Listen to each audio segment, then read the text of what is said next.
மன உளைச்சல், அதாவது ஸ்ட்ரெஸ் அப்படின்னு சொல்கிறோமே, அதுக்கு அடிப்படையான சில காரணங்கள் உண்டு.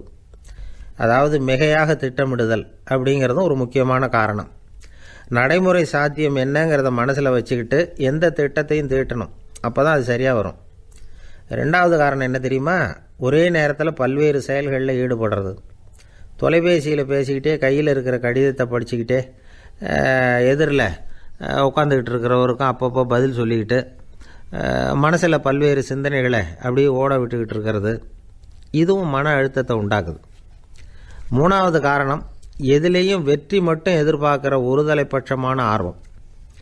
நாம் தொட்டதெல்லாம் வெற்றியாகவே முடியணும் அப்படின்னு எதிர்பார்க்குறவங்க ஏதாவது ஒன்றில் தோல்வியை கண்டால் தோண்டு போயிடுறாங்க. எப்படியும் முடியலாம்ங்கிற எண்ணம் ஏற்கனவே நமக்குள்ளே இருந்துட்டுதுன்னா அந்த அவஸ்தை வராது. அதனால் அதுவும் நம்ம வளர்த்து கொள்ள வேண்டிய ஒரு குணம். மன உளைச்சல் ஏற்படுறதுக்கு இன்னொரு காரணம், எதையும் வேகமாக செஞ்சுடணும் அப்படிங்கிற துடிப்பு. அந்த துடிப்பே மனசை அழுத்த ஆரம்பிச்சிடும். எந்த ஒரு காரியத்திலையும் தாமதமோ இடையூறோ ஏற்பட்டால் அதை பொறுத்துக்கிற மனப்போக்கம் வேணும். அது இல்லாதவங்க அழுத்தத்துக்கு ஆளாயிடுறாங்க. சில பேர் வேலைன்னு எந்த நேரம் பார்த்தாலும் வேலையே கதின்னு கிடப்பாங்க. பொழுதுபோக்குக்கோ உடற்பயிற்சிக்கோ குடும்பத்தில் உள்ளவங்க அல்லது நண்பர்கள் கூட கலந்துரையாடவோ கொஞ்சம் கூட நேரம் ஒதுக்க மாட்டாங்க. இந்த சுபாவம் மன அழுத்தத்தை உண்டு பண்ணும். இதையெல்லாம் புரிஞ்சுக்கிட்டு அதிலிருந்து விடுபடுறது எப்படின்னு யோசிக்கணும். வல்லுநர்கள் இது தொடர்பாக சில யோசனைகளை சொல்லி வச்சுருக்கிறாங்க. அது என்னென்னா, வாழ்க்கைங்கிறது பிரச்சனைகளால் பின்னப்பட்ட ஒன்று. அது எப்போவுமே முடிவடையாத ஒரு தொடர்கதை அப்படிங்கிறத முதல்ல நாம் புரிஞ்சுக்கணும். ஒரே நேரத்தில் ஒரு காரியத்தில் மட்டுமே நாம் கவனம் செலுத்தணும். அடுத்தவங்க காரியத்தில் தலையிடக்கூடாது. எதையும் பேச ஆரம்பிக்கிறதுக்கு முன்னாடி நம்மை நாமே கேட்டுக்க வேண்டிய கேள்வி 2. 1, நான் சொல்ல போகிறது ரொம்ப முக்கியமானதா? 2வது, நான் சொல்கிறத அவங்க கேட்குறதுக்கு ஆசைப்படுறாங்களா? நான் பேசுகிறதுக்கு அது சரியான நேரம் தானா? இதை யோசித்து பார்த்ததுக்கப்புறம் எதையும் பேச ஆரம்பிக்கணும். முடிஞ்ச அளவுக்கு வளைந்து போகிற சுபாவத்தை வளர்த்துக்கணும். நம்ம நேரம் விலை மதிப்பு இல்லாதது, அதை வீணாக்கக்கூடாது. சிரிக்க தெரியலனாலும் பரவாயில்ல, முகத்தில் கொஞ்சம் புன்முறுவலாவது காட்டணும். இதெல்லாம் ரொம்ப முக்கியம். அடுத்தவங்க ஏதாவது செஞ்சால் உடனே நன்றி சொல்ல மறக்கக்கூடாது. தினமும் கொஞ்சம் நேரத்தை தனிமையில் செலவு பண்ணணும். மன உளைச்சலிருந்து விடுபடுறதுக்கு 3 முக்கிய வழிகள் சொல்கிறாங்க. அதை சுருக்கமாக ரெட் அப்படின்னு சொல்கிறாங்க. RED ஆங்கில எழுத்தில். அந்த முதல் எழுத்து R, அது என்னென்னா ரிலாக்ஸேஷன், அதாவது இடை ஓய்வு. 2வது E எக்ஸர்சைஸ், உடற்பயிற்சி.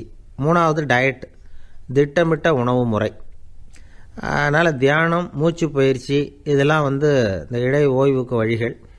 எந்த வேலையையும் தொடர்ந்து செய்யக்கூடாது. எல்லார்கிட்டையும் கலகலப்பாக பழகணும். மாதத்துக்கு ஒரு நாளாவது குடும்பத்தோடு வெளியில் போயிட்டு வரணும். சுலபமான உடற்பயிற்சிகளை செய்யலாம். உடற்பயிற்சிங்கிறது நமக்காக நாம் செய்கிற ஒரு நீண்டகால முதலீடு அப்படின்னு சொல்லுவாங்க. அதாவது லாங் டேர்ம் இன்வெஸ்ட்மெண்ட்டாக. அளவோடு சாப்பிட்ணும், மெதுவாக சாப்பிட்ணும். இதெல்லாம் கொஞ்சம் மனசில் வச்சுக்கிட்டு நடந்துக்கிட்டால் மகிழ்ச்சியாக வாழலாம். சில பேர் சாப்பாட்டு விஷயத்தில் ரொம்ப அக்கறை எடுத்துக்கிறது உண்டு. ஒரு குண்டு ஆசாமி சாப்பிட உக்காந்தார். முதல்ல ஒரு மாத்திரை சாப்பிட்டார். எதுக்குன்னு கேட்டோம். பசி எடுக்கிறதுக்குன்னார். சாப்பிட்டு முடித்தார். பிறகு மறுபடியும் ஒரு மாத்திரை சாப்பிட்டார். இது எதுக்குன்னு கேட்டோம். சாப்பிட்டது ஜீரணமாகறதுக்கு அப்படின்னார். ஒரு ஆஃபீஸில் வேலை பார்க்குற ஒருத்தர் ஏதோ தப்பு பண்ணிவிட்டார். உடனே மேல் அதிகாரி அவரை கூப்பிட்டு அனுப்புனார். நீ செஞ்சது தப்புன்னார் கோபமாக. இது ஒரு ரகம். சில அதிகாரிகள் இப்படி நீங்கள் செஞ்சது தப்புன்னு சொல்கிறதில்ல, நீங்கள் செஞ்சது சரி அப்படின்னு சொல்கிறதில்ல.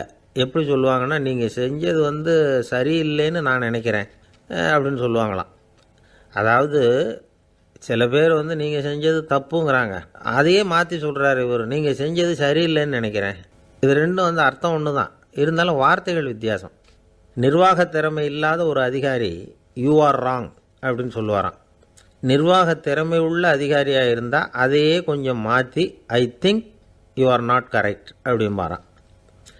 இதுதான் வித்தியாசம். இருந்தாலும் வார்த்தைகளை உபயோகப்படுத்துகிற விதத்தை வச்சு தான் வேலை நல்லா நடக்கிறதும் நடக்காததும் இருக்குது. விவரம் தெரிஞ்சவங்க என்ன சொல்கிறாங்க தெரியுமா? Be a leader not a boss அப்படிங்கிறாங்க. ஒரு லீடராக இரு, பாஸாக இருக்காதே அப்படிங்கிறாங்க. சரி, அப்படின்னா லீடருக்கும் பாஸுக்கும் வித்தியாசம் உண்டா அப்படின்னு கேட்டால் இருக்குன்னு சொல்கிறாங்க. லீடருங்கிறவர் வேறு, பாஸுங்கிறவர் வேறு. ஒரு லீடர் எப்படி நடந்துக்குவார், ஒரு பாஸ் எப்படி நடந்துக்குவார், இதை முதல்ல நாம் தெரிஞ்சுக்கணும். அவங்க எப்படி நடந்துக்குவாங்க அப்படிங்கிறதுக்கு சில விவரங்கள் இருக்குது. அதை கேட்டோம்னா நாம் புரிஞ்சுக்கலாம் அதை. அதாவது பாஸுங்கிறவர் விரட்டிக்கிட்டே இருப்பார், லீடருங்கிறவர் ஊக்கப்படுத்திக்கிட்டே இருப்பார். நாளைக்கு சாயந்தரத்துக்குள்ளே அந்த வேலையை செஞ்சு முடிக்கலைன்னா தொலைச்சி விடுவோம் தொலைச்சி அப்படிம்பார் அவர். இவர் எப்படி சொல்லுவார்னா, இது வரைக்கும் நீங்கள் செஞ்சுருக்கிற வேலை ரொம்ப அற்புதம் அப்படிம்பார். பாஸுங்கிறவர் அதிகாரத்தை நம்பி செயல்படுறவர், லீடருங்கிறவர் நல்லெண்ணத்தை நம்பி செயல்படுறவர். நம்மக்கிட்ட அதிகாரம் இருக்குது, பவர் இருக்குது, அதனால் காரியத்தை சாதிச்சுடலாம் அப்படின்னு நினைக்கிறவர் அவர். மற்றவங்கக்கிட்ட ஒரு நல்ல அபிப்பிராயத்தை சம்பாதிச்சுக்கிட்டு அது மூலமாக காரியங்களை சாதிக்கிறவர் இவர். பாஸுங்கிறவர் பயத்தை உண்டு பண்ணுவார், லீடருங்கிறவர் அன்பை பரவ செய்வார். அதை செய்யலைன்னா ஆடிட்டில் தகராறாயிடும், இது செய்யலைன்னா இன்க்ரிமெண்ட்டு கட் ஆகிடும், இப்படி ஏதாவது சொல்லி பயமுறுத்திக்கிட்டே இருப்பார் அவர். இவர் அப்படி இல்லை. உடம்பு இப்படி இருக்குது, வீட்டில் எல்லோரும் சௌக்கியமாக இருக்கிறாங்களா, ஆஃபீஸில் எல்லாம் வசதியாக இருக்குதா, நான் ஏதாவது உதவி செய்யணுமா அப்படின்னு அன்புக்கு முக்கியத்துவம் கொடுப்பார். பாஸுங்கிறவர் எதுக்கெடுத்தாலும் நான் சொல்லிகிட்டு இருப்பார், லீடருங்கிறவர் நாமன்னு சொல்லிகிட்டு இருப்பார். பாஸுங்கிறவர் தப்புக்கு காரணம் யாருன்னு பார்ப்பார், லீடருங்கிறவர் தப்பு என்னன்னு பார்ப்பார். இதுதான் ரெண்டு பேருக்கு வித்தியாசம். The boss shows who is wrong, the leader shows what is wrong அப்படின்னு சொல்லுவாங்க. இந்த காரியம் எப்படி செய்யப்பட்டிருக்கு அப்படின்னு தெரிஞ்சுக்கிறவர் பாஸ். இந்த காரியத்தை எப்படி செய்யணும்னு செஞ்சு காட்டுறவர் லீடர். பாஸுங்கிறவர் பணியாளர்களை திட்டுவார், லீடர் மரியாதைக்குரியவராக நடத்துவார், அதுக்குரியவராக அவர் நடந்துக்குவார். செய்கிற வேலையை ஒரு சுமையாக நினைக்க வைக்கிறவர் பாஸ், செய்கிற வேலையை ஒரு சந்தோஷமாக ஆக்கிறவர் லீடர். ஒரு முதலாளியாக இருக்கிறவர் அல்லது ஒரு நிர்வாகியாக இருக்கிறவர் இது மாதிரியான நுணுக்கங்களையெல்லாம் தெரிஞ்சு வச்சுக்கிறது நல்லது. ஒரு பாஸ் இருக்கார், அவர் ஒரு நாள் ரொம்ப பெருமையாக தன்னோட ஆஃபீஸை பற்றி பேசிக்கிட்டு இருந்தார். எனக்கு கீழே 200 பேர் வேலை செய்கிறாங்க சார், நான் ஒரு கோடு கிழிச்சா அவங்க அதை தாண்டாத அளவுக்கு நான் நடந்துக்கிறேன் சார் அப்படின்னார் அவர். அது எப்படி முடியுது உங்களால் அப்படின்னு கேட்டோம். நான் கோடே கிழிக்கிறதில்ல சார் அப்படின்னார். என்ன சார் உங்கள் பையன் என்ன செஞ்சுக்கிட்டு இருக்கிறான் இப்போது அப்படின்னு கேட்டார் ஒருத்தர். அடிக்கடி கண்ணாடி முன்னாடி நின்று அழகு பார்த்துக்கிட்டு இருக்கிறான் சார் அப்படின்னார் அப்பா.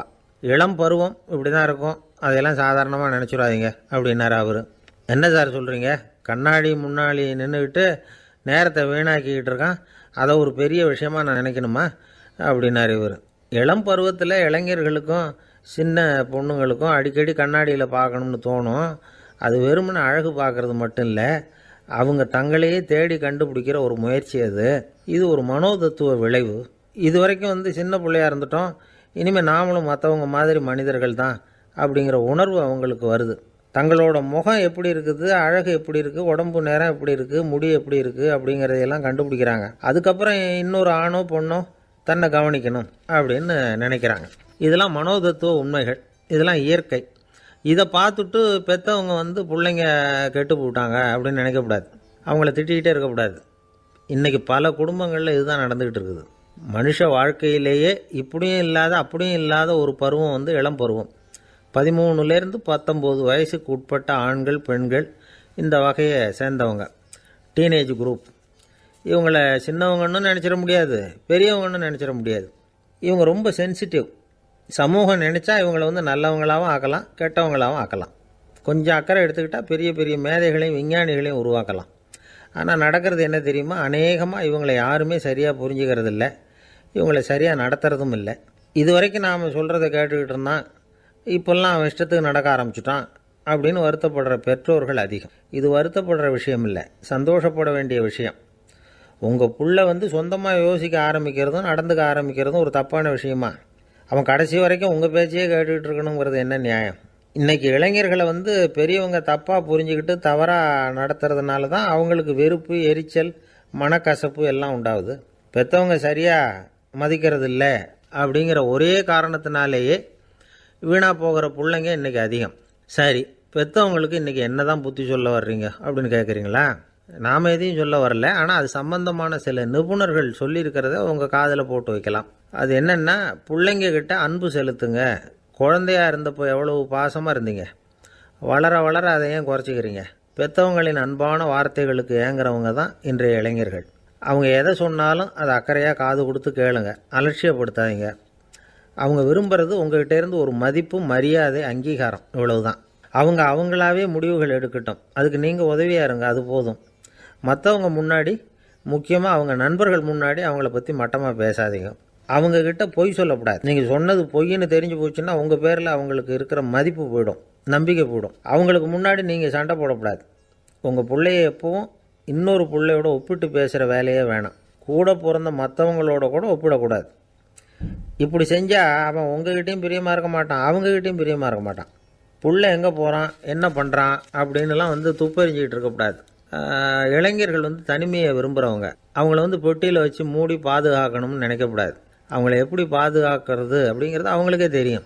உங்கள் புள்ளை எப்படி நடந்துக்கணும்னு நீங்கள் எதிர்பார்க்குறீங்களோ அது மாதிரி நீங்கள் நடந்து காட்டுங்க, அது போதும். ஒரு வீட்டில் அப்பாவும் அம்மாவும் பேசிக்கிட்டு இருக்கிறாங்க. என்னங்க, நம்ம பொண்ணு பெரியவளாயிட்டா, அடிக்கடி கண்ணாடி முன்னாடி போய் நின்றுக்கிட்டு இருக்கிறா, சீக்கிரமாக ஒரு பையனை பார்த்து கல்யாணத்தை முடிக்காமல் இப்படி மசன்னு கல் மாதிரி உட்காந்துருக்குறீங்களே அப்படின்னு சத்தம் போட்டாங்க. அந்த அம்மா, அவசரப்படாத, பார்க்குறதுக்கு கண்ணுக்கு அழகாக லட்சணமாக புத்திசாலியாக ஒரு பையன் கிடைக்க வேணாமா, அதுதான் பார்த்துக்கிட்டு இருக்கிறேன் அப்படின்னார் அப்பா. இதுக்கு அந்த அம்மா சொல்கிறாங்க, எங்கள் அப்பா இப்படியெல்லாம் நினச்சிக்கிட்டு இருந்திருந்தா எனக்கு கல்யாணமே ஆயிருக்காது தெரியுமா அப்படின்னாங்களாம். 1816 வருஷம் செப்டம்பர் மாதம் 11 பிரான்ஸ் தேசத்தில் உள்ள ஒரு மருத்துவமனை. அங்கே ஒரு இளம் டாக்டர் கொஞ்ச நாளைக்கு முன்னாடி தான் அந்த ஆஸ்பத்திரியில் புதுசாக வேலைக்கு சேர்ந்துருக்கிறார். அவர் பேர் ரெனே லெனக். அவர் அன்னைக்கு காலையில் அந்த மருத்துவமனையில் அப்படியே ரவுண்ட்ஸ் வந்துக்கிட்டு இருக்கிறார். வார்டில் ஒரு படுக்கையில் ஒரு இளம் பெண் படுத்திருக்கிறார். அந்த பொண்ணுக்கு இருதய நோயாக இருக்கலாம்ங்கிறது மற்ற டாக்டர்கள் சந்தேகம். அந்த காலத்துலலாம் ஒருத்தருடைய இருதய துடிப்பை தெரிஞ்சுக்கணும்னா நோயாளியின் மார்பில் டாக்டர் காதை வச்சு பார்த்து தான் தெரிஞ்சுக்கிறது வழக்கம். ஆனால் இந்த பெண்ணும் இளம் பெண், அந்த டாக்டரும் புதுசாக சேர்ந்துருக்கிறவர்.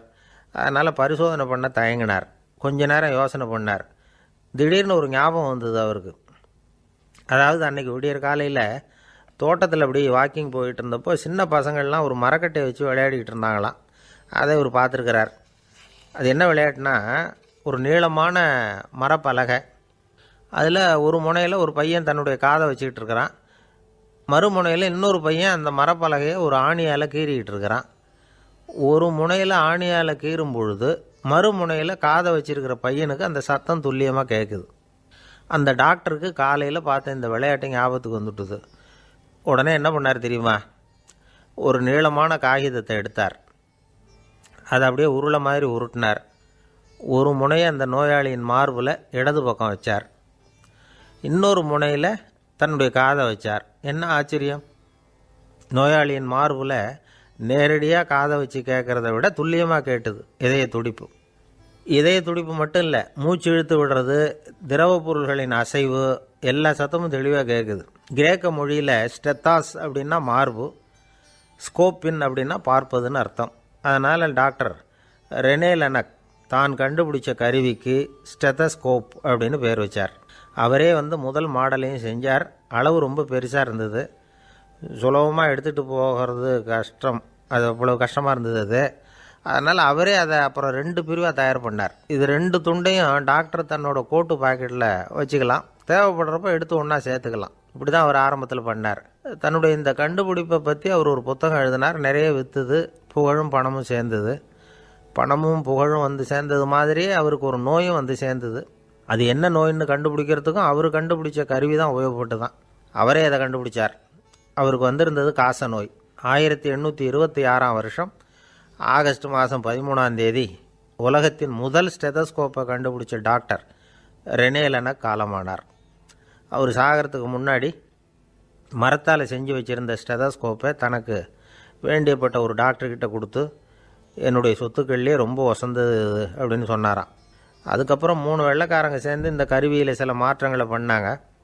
ஆனால் 1829 லண்டனில் டாக்டர் நிக்கோலஸுங்கிறவர் ஒரு காதால் இதய துடிப்பை கேட்குறத விட டாக்டர் 2 காதாலையும் கேட்குறது தான் சரியாக இருக்கும், அப்படின்னு ஒரு கருத்தை வெளியிட்டார்.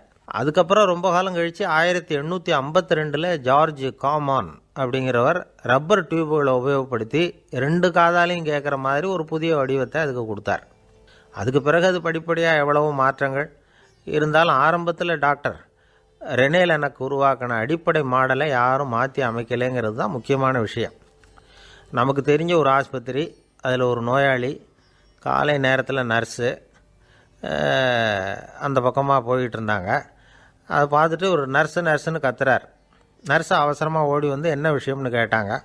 சிஸ்டர், இங்கே பாருங்கள், உங்கள் டாக்டரை என் நெஞ்சில் ஒரு காதை வச்சு கேட்டுக்கிட்டு இருக்கிறார் அப்படின்னார் நோயாளி.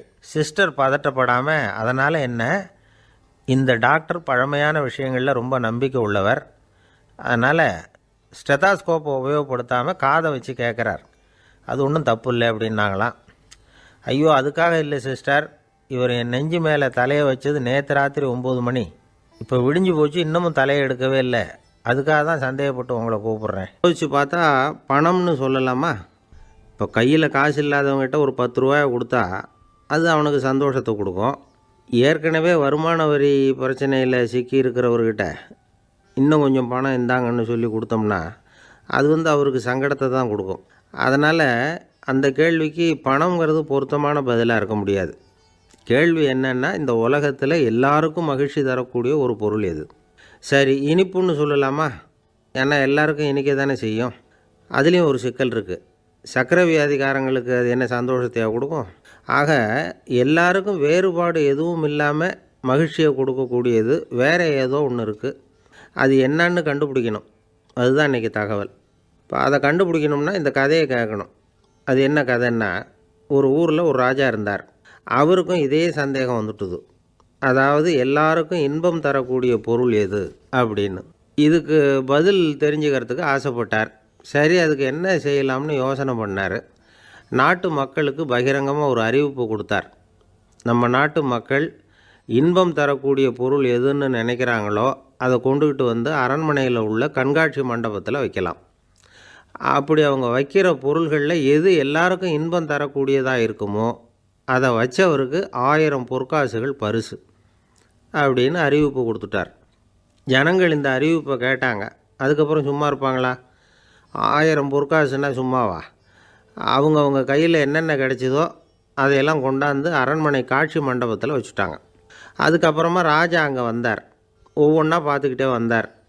முதல்ல ஒரு குயில் இருந்தது, இனிமையாக பாடக்கூடிய குயில்.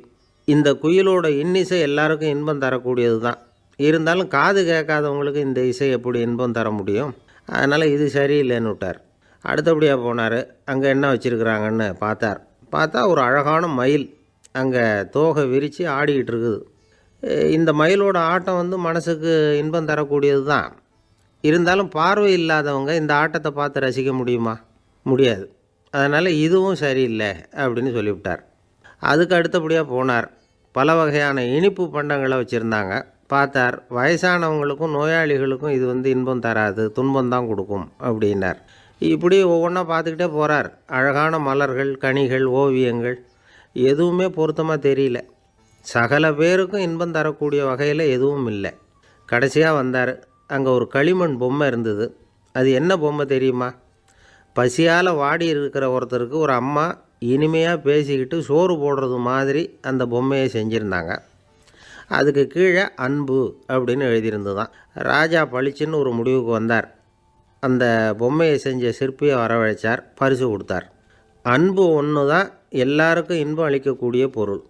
காது கேட்காதவங்களும் அதை கேட்க முடியும், பார்வை இல்லாதவங்களும் அதை பார்க்க முடியும், குழந்தைகளும் அதை உணர முடியும் அப்படின்னு அதுக்கு விளக்கம் கொடுத்தார் அந்த மன்னர். இந்த உலகத்தில் எல்லாருக்கும் மகிழ்ச்சி தரக்கூடிய ஒரு பொருள் அன்பு தான். அதை புரிஞ்சுக்கிட்டு தான் சில கணவன்மார்கள் மனைவி பேரில் ரொம்ப அன்பை காட்டிக்கிறது வழக்கம்.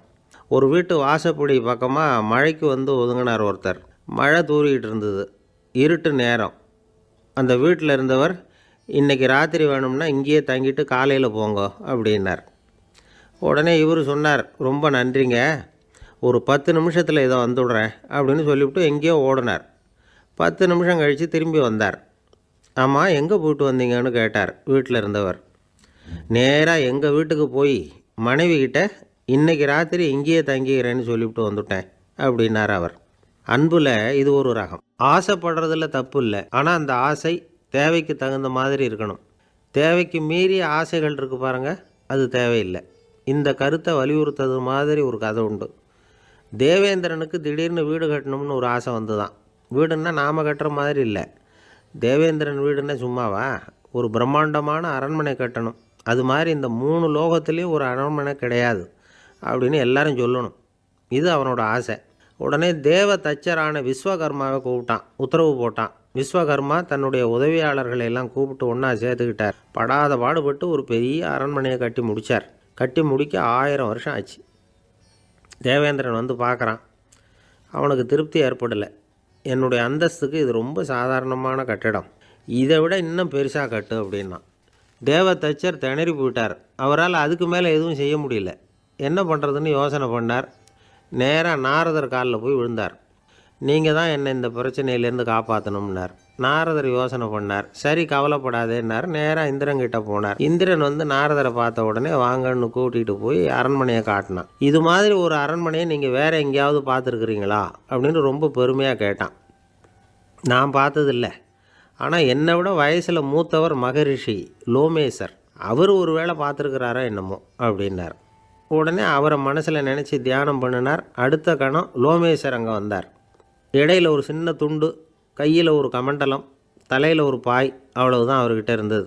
எதுக்காக தலையில் எந்த பாய் அப்படின்னு கேட்டான் இந்திரன். என்ன மாதிரி அற்ப ஆயுள் உள்ள ஒரு ஜீவன் தனியாக வீடு கட்டிக்கிட்டு திண்டாடணுமா? இந்த பாய் தான் ஒரு வீடு மாதிரி எனக்கு நிழல் கொடுக்குது அப்படின்னார் அவர். என்னது, உங்களுக்கு வந்து அவ்வளவு கொஞ்சமான ஆயுளா அப்படின்னு ஆச்சரியத்தோடு கேட்டான் இந்திரன். ஆமாம், இதை பாரு, என்னுடைய மார்பில் ஒரு பொற்காசு அளவுக்கு ரோமம் உதிர்ந்துட்டுது. எப்போ என் உடம்புல உள்ள எல்லா ரோமமும் உதிர்ந்துருமோ அப்போ என்னுடைய ஆயுள் முடியும் அப்படின்னார். எப்போ அந்த ரோமங்கள் பூரா உதிரும்னு கேட்டான் இவன். ஒரு பிரம்மா மறைஞ்சதும் ஒரு ரோமம் உதிரும். என் உடம்புல உள்ள ரோமங்களின் எண்ணிக்கை எவ்வளவோ அவ்வளவு பிரம்மாக்கள் தோன்றி அவங்க ஆயுள் முடியும் பொழுது என் உடம்புல உள்ள ரோமங்கள் பூரா உதிரும் அப்படின்னார். அப்படின்னா ஒரு பிரம்மாவோட ஆயுள் எவ்வளவு காலம்னு கேட்டான். ஒரு பிரம்மாவுக்கு 100 தேவ வருஷம். ஒவ்வொரு தேவ வருஷத்துக்கும் 365 தேவ நாள். ஒவ்வொரு தேவ நாள்லேயும் ஒன்றை மாதிரி 14 இந்திரர்கள் தோன்றி மறைகிறாங்க அப்படின்னு மகரிஷி லோமேசர் சொல்கிறார். இதை கேட்டதும் இந்திரன் ஆடி போயிட்டான். அவ்வளவு ஆயுள் உள்ள இவரே அற்ப ஆயுள்னு சொல்கிறார். நான் என்னுடைய ஆயுளை பெருசாக நினச்சிக்கிட்டு பிரம்மாண்டமான அரண்மனை கட்டணும்னு ஆசைப்படுறேனே அப்படின்னு நினச்சான். எனக்கு வீடு கட்டின வரைக்கும் போதும்னு விட்டான். அதனால் நாமெல்லாம் நம்முடைய தேவைக்கு தகுந்த மாதிரி ஆசைப்படுறது தான் நியாயம். ஆனால் அப்படியே நடந்துக்கிறோம். மனுஷன் வந்து கடவுளையே ஏமாற்றி காசு வாங்கிறதுக்குள்ள ஆசைப்படுறான். ஒருத்தன் கடவுளை நினச்சி தவம் இருந்தான். கடவுள் நேரில் வந்தார். தேவலோகத்தில் ரூபாய்க்கெல்லாம் என்ன மதிப்புன்னு கேட்டான். அங்கெல்லாம் ரூபாய்ங்கிறது உங்கள் பணத்தில் 1 கோடி ரூபாய்க்கு சமம். அதாவது தேவலோகத்தில் 1 ரூபான்னா இங்கே 1 கோடி ரூபா. அது மாதிரி எங்களுக்கு ஒரு நாளுங்கிறது உங்கள் கணக்கில் 1 கோடி வருஷத்துக்கு சமம் அப்படின்னார் கடவுள். அப்படின்னா எனக்கு நீங்கள் அதிகமாக எதுவும் தர வேணாம், உங்கள் கணக்குப்படி ஒரே 1 ரூபா கொடுங்க, அது போதும்னா இவன் ரொம்ப சாமர்த்தியமாக. கடவுள் யோசனை பண்ணார். அது ஒன்றும் கஷ்டம் இல்லை, 1 ரூபா தானே கேட்குற, கொடுத்துட்றேன். ஆனால் இப்போ வரும்பொழுது நான் எடுத்துக்கிட்டு வரல, எங்கள் கணக்குப்படியே 1 நாள் பொறுத்துக்க பணத்தோடு வந்துடுறேன் அப்படின்னு சொல்லிவிட்டு பறந்து போயிட்டார். ஒரு நாள் ஒரு தகப்பனார் தன்னுடைய பிள்ளையை அழைச்சிக்கிட்டு வந்தார். சார், இவன் சரியாக படிக்க மாட்டேங்கிறான், பெரியவங்களை மதிக்க மாட்டேங்கிறான், நீங்கள் கொஞ்ச நாள் இவனுக்கு குருவாக இருந்து நல்ல விஷயங்களை சொல்லி கொடுத்தா தேவையில்லைன்னார்.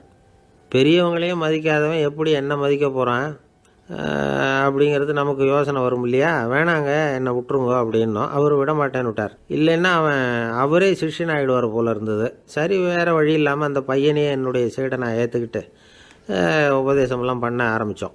அதாவது குரு பக்தின்னா அது எப்படி இருக்கணுங்கிறத பற்றி சொல்லி கொடுத்தோம் அவனுக்கு. சதமகர் அப்படின்னு ஒரு குரு இருந்தார். அவருக்கு ஒரு சீடர். அவன் பேர் துளசி சைதன்யன், நைஷ்டிக பிரம்மச்சாரி. தன்னுடைய குருவுக்கு எந்த நேரத்தில் எது தேவைங்கிறத புரிஞ்சுக்கிட்டு சேவை செய்கிறவன். ஆனால் இவனை பற்றி மற்ற சீடர்களுக்கு பொறாமல் வந்துட்டுது. இவன் மட்டும் இப்படி இருக்கானேன்னு உடனே குருக்கிட்ட போய் கோல் மூட்டினாங்க. அவன் சரியில்லை, அவன் நடந்துக்கிறது சரியில்லை, அப்படி இப்படின்னு எதையாவது சொல்லி. இருந்தாலும் இதையெல்லாம் அந்த குரு நம்பலை. அவருக்கு தெரியும் யார் யார் எப்படின்னு. துளசி சைதன்யன் பெருமையை மற்ற சீடர்களுக்கு உணர்த்தணும் அப்படின்னு நினைச்சார். அதுக்கு ஒரு வழி பண்ணார். ஒரு நாள் சீடர்களை எல்லாம் கூப்பிட்டுக்கிட்டு ஒரு காட்டு வழியாக போய்கிட்டு இருந்தார். அங்கே ஒரு பெரிய மலை அருவி கொட்டிக்கிட்டு இருந்தது. குரு சீடர்கள் பக்கம் திரும்பினார். இந்த மலையின் மேலே இருந்து அந்த படுபாதாளத்தில் குதிக்கிறதுக்கு உங்களில் யார் தயார் அப்படின்னு கேட்டார். ஒரு சீடனும் வாயை திறக்கலை, ஒதுங்கி நின்றுக்கிட்டாங்க. பின்னாடி மூட்டை முடிச்சோடு வந்துக்கிட்டு இருந்தான் துளசி சைதன்யன். அவனை பார்த்தார். தபாரப்பா, நீ மேலே இருந்து அந்த அருவியில் குதி அப்படின்னார். அப்படியே செய்கிறேன் சுவாமின்னா ஓடி போய் பொத்துன்னு குதிச்சுட்டான். அடுத்த கணமே குருநாதர் தன்னுடைய யோக சக்தியால் பறந்து போய் அவன் கீழே விழுந்துடாமல் தாங்கி பிடிச்சி கொண்டுகிட்டு வந்துட்டார். மற்ற சீடர்களுக்கெல்லாம் ஒரு மாதிரி ஆயிட்டுது. அடுத்தபடியாக என்ன பண்ணலாம்னு யோசித்தாங்க இவனை மாட்டி விடுறதுக்கு. ஒரு நாள் வெத்தலை அடிக்கிற ஒரு சின்ன உரலையும் உலக்கையையும் எடுத்து ஒளிய வச்சுட்டாங்க. சதமகர் சன்னியாசி இல்லை, அவர் வெத்தலை போடுவார். பல்லு சரியில்லை, அதனால் இடித்து தான் வெத்தலையை போடணும். திடீர்னு வெத்தலை பாக்கு கேட்டார். வழக்கமாக உரலில் இடித்து தர்றது தான் துளசியின் பழக்கம். உரலை தேடினா கிடைக்கல, என்ன பண்ணுறது? குரு கேட்டுவிட்டாரே, குரு சேவை தானே முக்கியம். என்ன பண்ணால் வெத்தலை பாக்க தன்னுடைய வாயில் போட்டு முன்னு அதை எடுத்து அவர்கிட்ட கொடுத்துட்டான். குரு எதையோ படிச்சுக்கிட்டே அதை வாங்கி வாயில் போட்டுக்கிட்டார். துளசி இன்றைக்கி தாம்பூலம் நல்லா இடிக்கப்பட்டிருக்கு, ருசியாக வேறு இருக்குது, அதை இடித்த பாத்திரத்தை என் கண்ணால் பார்க்கணும்னு ஆசையாக இருக்குன்னு விட்டார். அதை மட்டும் அனுப்பி போய் நீ வர வேண்டான்னு வேற சொல்லிவிட்டார். இதை கேட்டதும் துளசி தவிச்சு போயிட்டான். இவன் போகாமல் எப்படி வாயை மட்டும் அனுப்பி வைக்க முடியும்? இவன் தவிக்கிறத பார்த்ததும் மற்ற சீடர்களுக்கெல்லாம் மனசுக்குள்ளே ரொம்ப சந்தோஷம். துளசி கொஞ்சமும் யோசிக்கலை, வாழை எடுத்தான், தன்னுடைய தலையவே அப்படியே அறுத்து வெட்டி எடுத்தான். இன்னொரு சீடங்கிட்ட கொடுத்துட்டான், எடுத்துகிட்டு போன்னு சொல்லி கொண்டுட்டு போய் குரு முன்னாடி வைக்கிறாங்க. அந்த தலையில் வாய் திறந்துருக்கு, வெத்தலை போட்டு முன்னு இருந்தது, தெரிஞ்சு போச்சு, சிவப்பாக இருந்தது. அவனுடைய குரு பக்தியை இப்போ எல்லாரும் ஒத்துக்கிட்டாங்க. அதுக்கப்புறம் குரு சதமகர் தன்னுடைய அற்புத திறமையினால் அந்த தலையை மறுபடியும் ஒட்ட வச்சுட்டார். துளசிக்கு உயிர் வந்துட்டுது. இப்படி ஒரு பெரிய கதை உண்டு. அதாவது துளசி சைதன்யன் அவனுடைய குரு பக்தி எப்படி அப்படின்னு கேட்டோம். ரொம்ப அபாரம் அப்படின்னு அந்த பையன் அடக்கமாக சும்மா விளையாட்டுக்காக தான் அப்படி அவங்ககிட்ட கேட்டோம். ஏன்பா உன்னுடைய குரு பக்தியை என்கிட்ட காட்டுறதுக்கு உன்னோட கழுத்தை நீயே அறுக்கணும்னு நான் சொன்னால் அதை நீ செய்வியா அப்படின்னு கேட்டோம். என்னுடைய கழுத்தை நானே அறுக்க வேண்டிய அவசியம் இல்லை சார் அப்படின்னா அவன். ஏண்டான்னு, அதே காரியத்தை தான் இனிமேல் நீங்கள் தினமும் செய்ய போகிறீங்களே சார் அப்படிங்கிறான். ஒருத்தர் ரொம்பவும் மகிழ்ச்சியாக வந்துக்கிட்டு இருந்தார். என்ன விஷயம்னு விசாரித்தேன். நான் தோற்று போயிட்டேன், அதுதான் மனசுக்கு மகிழ்ச்சியாக இருக்குது அப்படின்னார். எனக்கு இது ரொம்ப ஆச்சரியமாக போச்சு.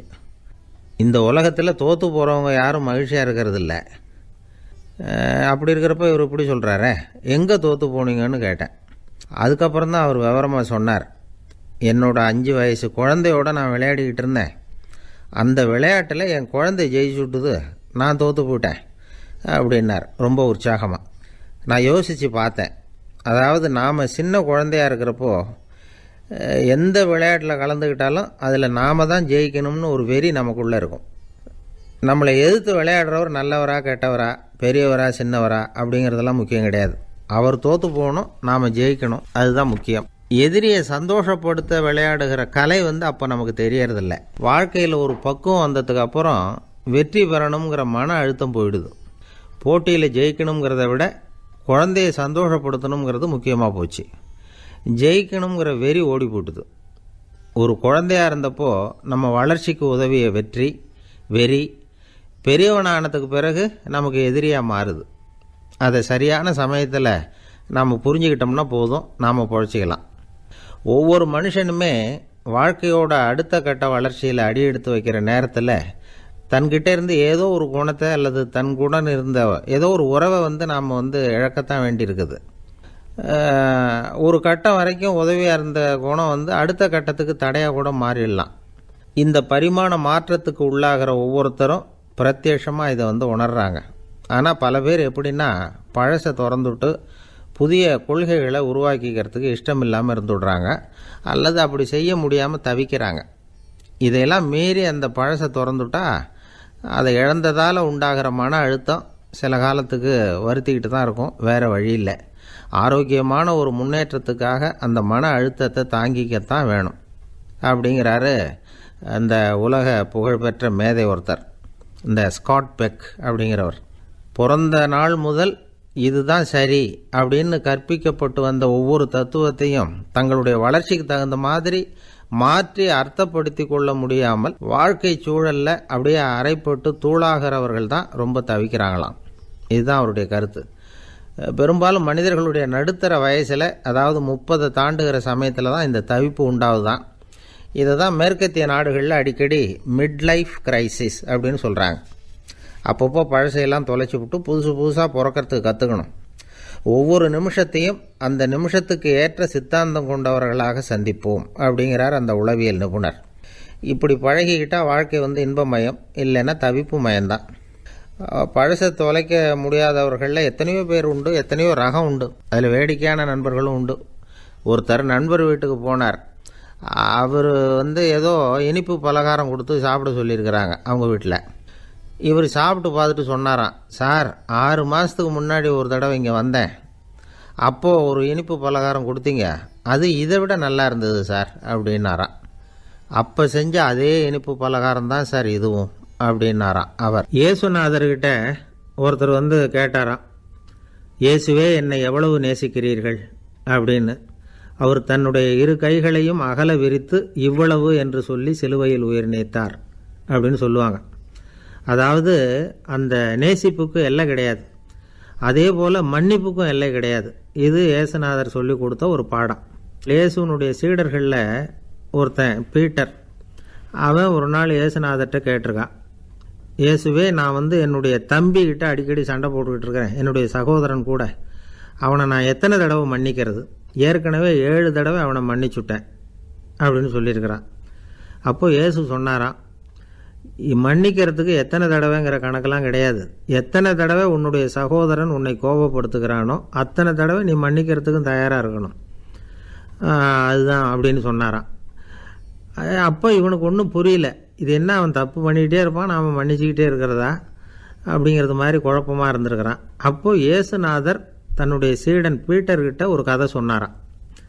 அந்த கதை இன்றைக்கு நாம் எல்லாரும் சிந்தித்து பார்க்க வேண்டிய ஒரு கதை. அதாவது மன்னிப்பை விரும்புகிறவர்கள் மன்னிக்கவும் தயாராக இருக்க வேண்டும் அப்படிங்கிறது தான் அந்த கதையினுடைய தத்துவம். அந்த இயேசுநாதர் சொன்ன கதை என்னென்னா, ஒரு மன்னர் இருந்தார். அவர் ஒரு நாள் அரண்மனையில் உட்காந்து கணக்கு வழக்குகள்லாம் பார்த்துக்கிட்டு இருந்தார். நம்ம அரண்மனையிலேருந்து யார் யார் அரசாங்க கடன் வாங்கியிருக்கிறாங்க, யார் யார் திருப்பி செலுத்தியிருக்கிறாங்க அப்படிங்கிற விவரத்தையெல்லாம் பார்த்துக்கிட்டு இருந்தார். அப்போ தான் புரிஞ்சுது, அந்த அரண்மனையில் வேலை செய்கிற ஒருத்தனே அரசாங்க கடன் வாங்கியிருக்கிறான். எவ்வளவு? 10,000 பொற்காசுகள் வாங்கியிருக்கான் கடன். இந்த 10,000 பொற்காசுகளை திருப்பி செலுத்தலை அரசாங்கத்துக்கு. இது மன்னர் கவனத்துக்கு வந்தது. உடனே நம்ம அரண்மனையில் இருக்கிறவனே அரசு கடன் வாங்கி திருப்பி செலுத்தாமல் இருக்கான், அவனை கூப்பிட்டு வாங்கன்னு சொல்லி கூப்பிட்டுட்டு வந்தாங்களாம். விசாரிச்சிருக்கிறாங்க, என்னப்பா நீ எவ்வளோ ஒன்று? ஆமாங்க 10,000 பொற்காசுகள் வாங்கியிருக்கிறேன், இன்னும் திருப்பி கட்டலைன்றிருக்கான்.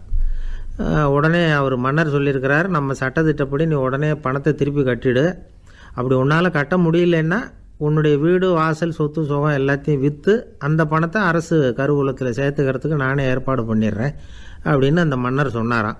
இவன் அப்படியே அதிர்ச்சி ஆகிட்டான், அப்படியே பொத்துன்னு காலில் விழுந்தானா, மன்னா என்னை மன்னிச்சுங்க, என்னால் முடியல, எனக்கு மன்னிப்பு கொடுங்க அப்படின்ட்டுருக்கான். உடனே அவர் எழுந்திரிச்சு, சரி நீ மன்னிப்பு கேட்டுவிட்ட, அதனால் உன்னை மன்னிக்கிறேன், நீ பணம் கட்ட வேண்டாம் அப்படின்னு சொல்லி அந்த மன்னர் அவனை விட்டுட்டாராம். பணத்தையும் தள்ளுபடி பண்ணிட்டார், நீ திருப்பி கட்ட வேண்டான்னு. இவனுக்கு ரொம்ப மகிழ்ச்சி, அதனால் ரொம்ப உல்லாசமாக வந்துக்கிட்டு இருக்கிறான். தெருவில் வந்துக்கிட்டு இருக்கிறப்ப இவங்கிட்ட கடன் வாங்கின ஒருத்தன் எதுக்கு வந்துக்கிட்டு இருக்கான். அவன் இவங்கிட்ட ஒரு 100 பொற்காசுகள் கடன் வாங்கியிருக்கான். அவன் வந்தான், இவன் போய் அவன் சாட்டையாக பிடிச்சிக்கிட்டான், நீ எப்படா என் கடனை திருப்பி கொடுக்க போகிறேன்னு. அவன் இப்போ முடியல, கொஞ்சம் பொறுத்துக்கா, அப்புறம் தரேன் இருக்கான். அதெல்லாம் முடியாது, நீ கொடுத்து தான் ஆகணும் அப்படின்னு இவன் புடிவமாக சொல்கிறான். இப்போ நிலைமையை பாருங்கள், இவன் ஏற்கனவே 10,000 பொற்காசுகள் அரசாங்கத்தில் கடன் வாங்கினா அதுக்கு மன்னிச்சு விட்டுட்டார் இவனை. ஆனால் இவன் இன்னொருத்தனை மன்னிக்கிறதுக்கு தயாராக இல்லை. இவங்கிட்ட கடன் வாங்கின இன்னொருத்தன் 10 பொற்காசுகள், அவனை மன்னிக்க தயாராக இல்லை. அவனை கொண்டு போய் நீதிமன்றத்தில் கொண்டு போய் நிறுத்தி தண்டனை வாங்கி கொடுத்துட்டான். நீதிபதி என்ன சொன்னார், அந்த இவன் வாங்கின பொற்காசுகளை திருப்பி கட்டுற வரைக்கும் ஜெயிலில் இருக்கணுங்கிறது தீர்ப்பு. ஆனால் உடனே அரசர் காதில் விழுந்தது. சொல்லிட்டாங்க, உங்ககிட்ட மன்னிப்பு வாங்கிட்டு போனானே ஒருத்தன், அவன் இன்னொருத்தனை மன்னிக்கிறதுக்கு தயாராக இல்லை, அவனை கொண்டு போய் ஜெயிலில் அடைச்சிட்டான் அப்படின்னு. உடனே மன்னர் பார்த்தார், இவனை மறுபடியும் கூப்பிட்டு வர சொன்னார். இதை பாருப்பா, நான் வந்து உன்னை மன்னிச்சு விட்டேன், ஆனால் நீ இன்னொருத்தனை மன்னிக்கிறதுக்கு தயாராக இல்லை. அதனால் என்னுடைய தீர்ப்பையும் மாற்றுறேன், நீயும் அரசு கடன் தீர்ற வரைக்கும் ஜெயிலில் தான் இருக்கணும் அப்படின்னு சொல்லி ஜெயிலுக்கு அனுப்பிச்சிட்டாராம். இப்படி ஒரு கதையை இயேசுநாதர் தன்னுடைய சீடருக்கு சொன்னதாக ஒரு வரலாறு. அது என்ன, அதுலேருந்து நாம் புரிந்து கொள்ள வேண்டியதுன்னா, நாம் வந்து மன்னிக்கப்படணும்னு நாம் விரும்புகிறோம்னா நாம் இன்னொருத்தரை மன்னிக்கிறதுக்கு தயாராக இருக்கணும். அதனால் நாம் வந்து இன்னொருத்தரை யாரையும் மன்னிக்க மாட்டோம், ஆனால் என்ன இன்னொருத்தர் மன்னிக்கணும் அப்படிங்கிறது மாதிரி செய்யக்கூடாதுன்னு சொல்லுவாங்க. அது மாதிரி நாம் வந்து இப்போ இது தப்பாக புரிஞ்சுக்கிறவங்களும் இருக்கிறாங்க. பாவம் மன்னிப்புங்கிறதுலாம் எதுக்குன்னா, அதாவது மறுபடியும் பாவம் செய்யாமல் இருக்கிறதுக்காக தான். அதான் மன்னிக்கிறாரே அப்படிங்கிறதுக்காக மறுபடியும் பாவம் பண்ணிகிட்டு இருக்கிறது இல்லை. அதான் ஒருத்தர் கேட்டாராம், பாவத்திலேருந்து மன்னிப்பு கிடைக்கணும்னா நீ என்ன செய்யணும் அப்படின்னு கேட்டிருக்கார். அதுக்கு அவன் சொல்லியிருக்கிறான், நான் முதல்ல பாவம் செய்யணும், அப்போ தானே மன்னிப்பு கிடைக்கும் அப்படின்னு நானாம். இப்படிப்பட்டவர்கள் தான் இன்றைக்கி உலகத்தில் அதிகமாக இருக்கிறாங்க. அதனால் இந்த மன்னிப்பின் மகத்துவங்கிறது இயேசுநாதர்கிட்டேருந்து தான் நாம் புரிஞ்சுக்கணும்.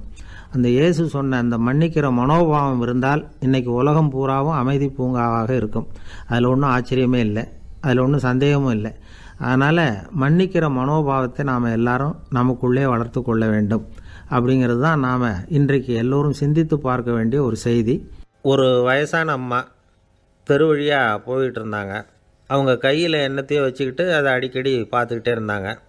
ஒருத்தன் மெதுவாக அவங்கக்கிட்ட போய் கையில் இருக்கிறது என்ன அப்படின்னு எட்டி பார்த்தா அவங்க கையில் 4 பல் இருந்துதான். இவன் ஆச்சரியமாக அந்த அம்மாவை பார்த்தான். ஏம்மா, உனக்கு என்ன பைத்தியமா, ஏது இந்த பல், இது என்னத்துக்காக கையில் வச்சுக்கிட்டு அலைஞ்சிக்கிட்டு இருக்கிற அப்படின்னு கேட்டிருக்கான்.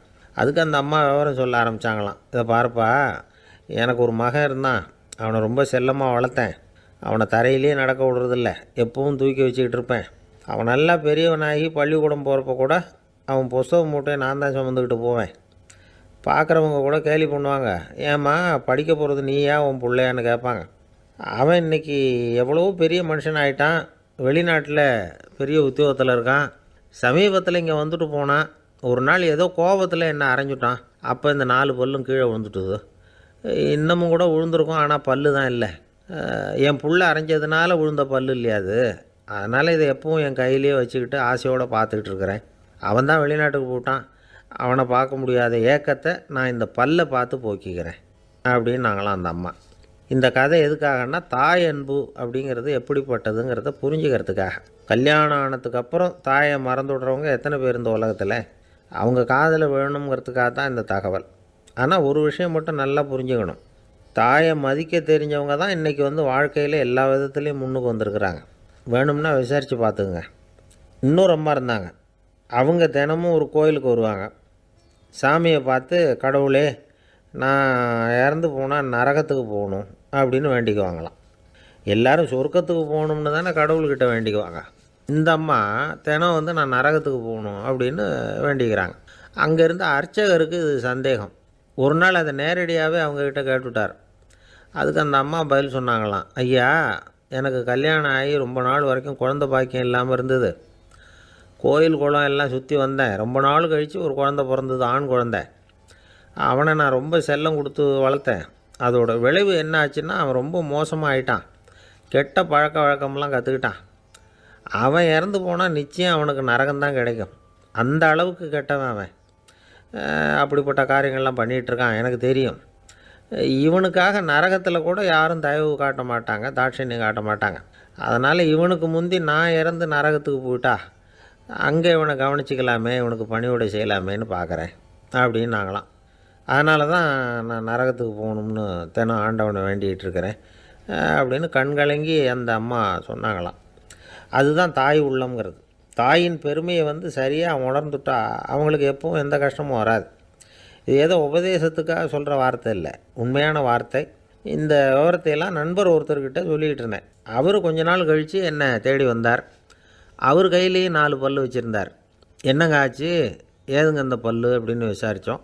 உங்கள் உபதேசத்தை கேட்டுவிட்டு இந்த உலகத்தில் எல்லாரையும் தாயாக நினைக்க ஆரம்பிச்சிட்டேன். ஒரு அம்மாவை கடத்தரில் பார்த்து தாயேன்னு கூப்பிட்டேன். அவங்க உடனே பலார்னு என்னை அரைஞ்சிட்டாங்க, பல் விழுந்துட்டுது. அதை தான் பொறுக்கி எடுத்துக்கிட்டு நேராக உங்களை தேடி வந்துக்கிட்டு இருக்கிறேன்னார். தாயேன்னு தானே கூப்பிட்டீங்க, அதுக்கு ஏன் அரைஞ்சாங்க அப்படின்னு கேட்டோம். நான் தாயேன்னு கூப்பிட்டது அவங்க காதில் நாயேன்னு விழுந்துட்டு தான். அதுதான் இப்படி ஆயிட்டுது அப்படின்னார். ஊருக்கு வெளியில் அமைதியான ஒரு இடம், அங்கே ஒரு ஆசிரமம், அங்கே ஒரு சாமியார். அவர் தினமும் நல்ல போதனைகள்லாம் செய்வார். பல பேர் போய் அங்கேயே சில நாள் தங்கி இருந்து அவர் சொல்கிற அறிவுரைகளை எல்லாம் கேட்டுக்கிட்டு வர்றது வழக்கம். ஒரு தடவை அவரை பார்த்துட்டு போகிறதுக்காக 3 வெளியூர் தம்பதிகள் வந்தாங்களாம். அந்த மடத்திலேயே சாப்பிட்டுக்கிட்டு தங்கி இருந்து அவங்களுடைய போதனைகளை கேட்டுக்கிட்டு போகணுங்கிறது அவங்க நோக்கம். காலையில் குளிச்சுட்டு பூஜையில் உட்காந்தார் அந்த சுவாமி. இவங்களும் குளிச்சுட்டு அந்த பூஜையை பார்க்குறதுக்காக அவர் முன்னாடி வந்து உட்காந்தாங்க. பூஜை ஆரம்பமாச்சு. சம்பிரதாயப்படி அது ரொம்ப நேரம் நடந்துக்கிட்டே இருக்குது. இவங்களுக்கு நல்ல பசி இருந்தாலும் இந்த நேரத்தில் அதை எப்படி வெளியில் காட்டிக்கிறது? பேசாமல் இருந்தாங்க.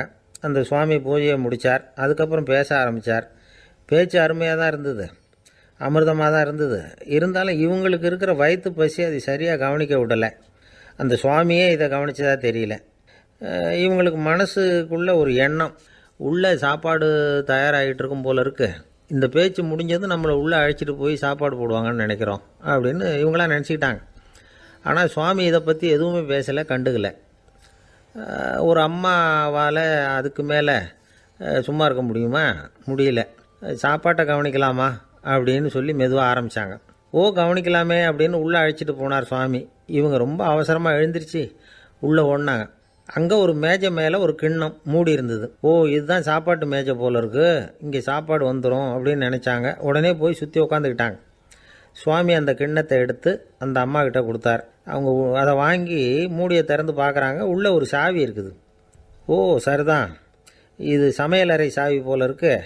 அங்கே போய் அதை திறந்து சாப்பாட்டை நாமே எடுத்துக்கிட்டு வந்து இங்கே வச்சுக்கிட்டு சாப்பிட்ணும் போல இருக்குது அப்படின்னு நினச்சாங்க. சாவி இருக்கு இல்லையா, வாங்க பூட்டு நிறையா காட்டுறேன் அப்படின்னு சுவாமி அவங்கள அழைச்சிட்டு போனார், காட்டினார். இவங்க அந்த அறையை ரொம்ப ஆவலோடு திறந்தாங்க. உள்ளே பார்த்தா அங்கே அரிசி, பருப்பு, விதவிதமான காய்கறி எல்லாம் இருக்குது. சமையலுக்கு வேண்டிய மிளகாய், எண்ணெய், பால், தயிர், நெய் இப்படி எல்லாமே இருக்குது. அடுப்பு, விறகு, நெருப்பு போட்டி அது கூட அங்கே இருக்குது. சாப்பாடு தயாராக இருக்கும்னு நினச்சிக்கிட்டு போனால் இப்படி இருக்குதே அப்படின்னு சொல்லி அதை பார்த்ததும் ரொம்ப சோர்ந்து போட்டாங்க அவங்க. சுவாமி, என்ன இது சாப்பாடு இல்லையா அப்படின்னாங்க. அதுதான் சாப்பாட்டுக்கு வேண்டிய எல்லாம் இங்கே இருக்குதே. அடுப்பு மூட்டி நீங்கள் தான் அவங்கவுங்க ருசிக்கு தகுந்த மாதிரி சமைச்சிக்கணும். இந்த சன்னியாசிக்கு எப்படி சமைக்க தெரியும் அப்படின்னு கேட்டார் சுவாமி. சாப்பாடு தயாராக இருக்கும்னு நாங்கள் எதிர்பார்த்தோம் அப்படின்னாங்க. நீங்கள் இப்படி சொல்லுவீங்கன்னு நானும் எதிர்பார்த்தேன். இது வரைக்கும் நான் எவ்வளவோ தத்துவம்லாம் எடுத்து சொன்னேன். எல்லாத்தையும் விட இதுதான் அனுபவபூர்வமான தத்துவம். ஆண்டவன் நமக்கு நல்ல மனசை கொடுத்துருக்குறான், நல்ல வாய்ப்புகளையும் தந்திருக்கிறான், அதையெல்லாம் பயன்படுத்திக்கக்கூடிய மூளையையும் சிந்தனையையும் கொடுத்துருக்குறான். அதனால் அடுப்பை தான் நீங்கள் மூட்டணும். அடுப்பை நீங்கள் தான் மூட்டணும். உங்களுக்கு உகந்ததை நீங்கள் தான் சமைச்சு ருசித்து அனுபவிக்கணும். ஆண்டவனே அதை செஞ்சுக்கிட்டு இருக்க மாட்டான் அப்படின்னாராம் அந்த சுவாமி. நம்முடைய வாழ்க்கையில் பல நல்ல பலன்களை பெறுறதுக்கு நாம் தான் முயற்சி பண்ணணும்.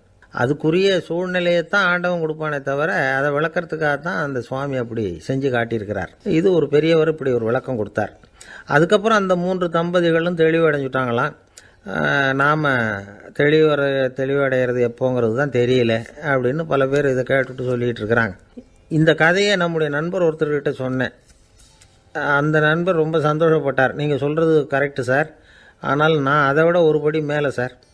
எனக்கெல்லாம் அரிசி, பருப்பு இருக்கிற ரூம் எதுன்னு கையை காட்டிட்டா போதும், உடனே கிண்ணத்துலேருந்து சாவியை எடுத்து கொடுக்கணுங்கிற அவசியம்லாம் இல்லை எனக்கு. அப்புறம் எப்படி ரூமை திறந்துருவீங்க அப்படின்னு கேட்டேன். பூட்டை உடச்சி திறந்துருவேன், அதுதான் எனக்கு பழக்கம் அப்படிங்கிறார். ஐயா, என்னுடைய நூல் வெளியீட்டு விழாவுக்கு அவசியம் நீங்கள் வரணும் அப்படின்னு கூப்பிட்டார் ஒருத்தர். எப்போ வரணும்னு கேட்டேன். அடுத்த வாரம்னார். சரி, புத்தகம் தயாராகிட்டுதா அப்படின்னு. நாளைக்கு தான் அச்சிக்க கொடுக்க போகிறேன்னார். என்னங்க இது, புத்தகம் அச்சிடுறதுக்கு முன்னாடியே அழைப்புதழை அச்சடிச்சு விட்டீங்களே அப்படின்னு கேட்டேன். அதனால் என்னங்க, அந்த காலம் மாதிரி அப்போல்லாம் அச்சுக்கலை எவ்வளவோ முன்னேறியாச்சுங்க. Linotype, monotype, phototype, laser இப்படி என்னென்னமோ வந்தாச்சு. இன்றைக்கி கொடுத்தா நாளைக்கே புத்தகம் தயார் அப்படின்னார். இப்படி இந்த அளவுக்கு முன்னேறி இருக்கிற இந்த அச்சுக்கலை ஆரம்பத்தில் எப்படி இருந்தது தெரியுமா? அந்த காலத்தில் காகிதம்னா என்னென்னே தெரியாது. அப்படி ஒன்று கண்டுபிடிக்கப்படவே இல்லை. அப்போல்லாம் எதையாவது ஒன்று எழுதணும்னா அதுக்கு ஆட்டு தோலை தான் பயன்படுத்தி இருக்கிறாங்க. கண்ணுக்குட்டி தோல் கூட அதுக்கு உபயோகப்பட்டு தான். ஐரோப்பாவில் இருந்த பாதிரியார்கள் தோலில் எழுதப்பட்ட புத்தகத்தை தயாரிக்கிறதுல ரொம்ப கெட்டிக்காரங்களாம். எகிப்து, அப்புறம் மத்திய தரைக்கடல் ஓரத்தில் உள்ள நாடுகள், இங்கே எல்லாம் தோல் தான் எழுதுபொருளாக பயன்பட்டு வந்திருக்குது. ஆனால் நம்ம நாட்டில் ஓலைச்சுவடிகளை எழுத்துக்கு பயன்படுத்தியிருக்கிறாங்க. எழுதுறதுக்கு தோலை பயன்படுத்தினவங்க பிறகு பேப்பரைஸ் அப்படிங்கிற கோரை புல்லை அதுக்கு பயன்படுத்தினாங்களாம்.